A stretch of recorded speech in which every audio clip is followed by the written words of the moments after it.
வணக்கம் உறவுகளே, நான் உங்களை சின்ன ரைட். நான் இப்போ பூநகரி பக்கத்தில் இருக்கிற ஒரு காட்டில் நிற்கிறேன். ரைட், ஏனென்று கேட்குறீங்களா? இதில் பாருங்கள், எரிக்கலம் செடி நிற்குது. சரியோ, இது மிகவும் முக்கியம் வாய்ந்தது. கூடுதலாக பார்த்தீங்கன்னு சொன்னால் தென்னம்பிள்ளைக்கு காய்க்கிறதுக்கு மிகவும் பிரயோசனமான ஒரு பொருள். நீங்கள் தேவைன்னு சொன்னால் கூகுள் பண்ணி பார்க்கலாம் அதோட பயன்கள் என்னென்று. நான் என்னென்னா அந்த காட்டில் இருக்கா இல்லையான்னு சொல்லி பார்க்குறது, டெஸ்ட் பண்ணுறதுக்கு நான் இருக்குது. என்ன டைம் சில ஆக்கள் கேட்டுருக்கு, நம்ம அதை விற்பனை வியாபார ரீதியாக கேட்டுக்கிறதால நான் பார்க்க வந்தேன். நான் ரைட், இதுதான் அந்த எரிக்கலம். ரைட், தேவை என்று சொன்னால் சொல்லுங்கோ, உங்களுக்கு நான் தேவையான அளவுக்கு அனுப்பி வைக்கலாம் இங்கேருந்து. இதுக்கு கொஞ்சம் கோஸ்ட் ஆகும். என்னென்னு சொன்னால் நான் வெட்டணும், மற்றது நான் எடுத்து தரணும், இல்லாட்டில் வேறு ஆக்களை சொல்லித்தான் செய்யணும். என்ன பிரச்சனைன்னு சொன்னால் இதுண்ட பால் இதை உடைக்கி பாருங்கவா, இதை நான் வெறும் காட்டுறேன். இங்கே இப்போ இதை நாங்கள் கலர் டேக்கில் இதில் பால் வரும். இங்கே பாருங்கள், பால் ஓடுது. ரைட், இது கண்ணுக்கு பட்டுச்சுன்னு சொன்னால், எரிக்கலம் பால் கண்ணுக்கு பட்டுச்சுன்னு சொன்னால் என்ன செய்யும்னு சொன்னால் கண் தெரியாமல் போடும். ரைட், கண் தெரியாமல் போகணும்னு சொன்னால் எரிக்கலம் பால் போட்டிங்கன்னா கண் தெரியாமல் போடும். ஆகவே பாதுகாப்பாக மிகவும் நுணுக்கமாக இதை வெட்டி எடுக்கணும்.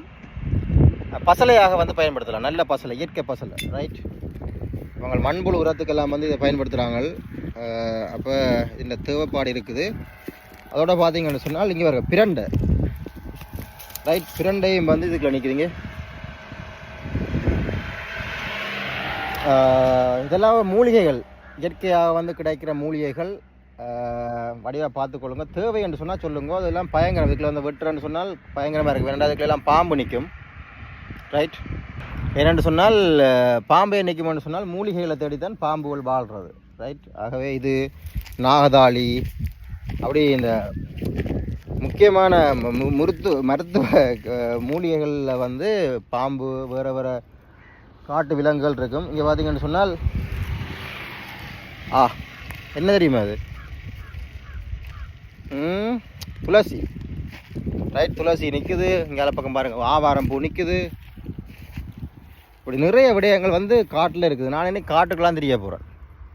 மற்றது இதெல்லாம் வியாபார நடவடிக்கைகளுக்காக நிறைய பேர் கேட்குறாங்க. ஸோ நான் இப்போ ஒரு காடுகளாக திரிந்து இதுகளை நான் இண்டஸ்ட்ரியலுக்கு கொண்டு வர போகிறேன். ரைட், ஆவாரம் பூ எல்லாம் கூகுள் பண்ணி பாருங்கள், என்னென்னலாம் மருத்துவ குணங்கள், என்னென்ன இருக்கலாம் நன்மையாக இருக்கும்னு சொல்லி கூகுள் பண்ணி பாருங்கள். ஓகே, சந்திப்போம்.